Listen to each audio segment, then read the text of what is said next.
Hello guys, আজকের একটা সুন্দর ড্রয়িং করেছি, সেটার ওপরেই রং করছি। তোমাদের কেমন লাগছে বলো। তার আগে আমি রংটা করে নিই। এখানটায় সবার ফার্স্টে আমি ডিপ নীল কালার দিয়েছি, তার নিচে হালকা জলখাবি আমি আকাশি কালার দিয়েছি। তারপর একটু রোদ বোঝা যায় তার জন্য আমি হলুদ কালার দিয়ে দিয়েছি। এইভাবে এই রঙগুলো করছি, তোমরা দেখে দেখে শেখো। তারপরে এই পাহাড়ে আমি 2-3টে রং দিয়েছি, যেমন নীল, সবুজ আর ফার্স্টে ওই কালারটা দিয়েছি। তারপর ডিপ সবুজ দিয়ে এই গাছটা করলাম, আর তারপর গাছটার নিচে আমি ব্ল্যাক কালার দিয়ে দিয়েছি। তারপর আমি রাস্তার কালারটা করে নিলাম।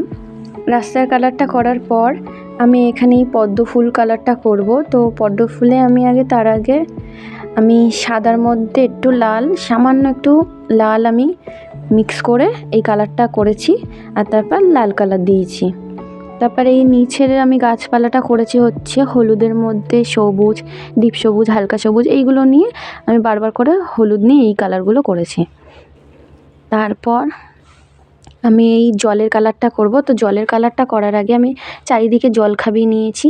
খামানোর পর আমি হালকা করে হালকা করে আকাশি কালারটা করলাম। তারপর আমি এখানটায় ব্ল্যাক কালার দিয়ে শ্যাডো করে দিয়েছি।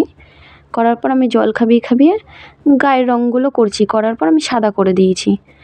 করার পর আমি বর্ডার করেছি, আর এখানে দূরের রাস্তাগুলো খোয়া বোঝানোর জন্য আমি সবুজ কালার করেছি। আর ভালো লেগে থাকলে লাইক, কমেন্ট, সাবস্ক্রাইব করবে। Bye bye.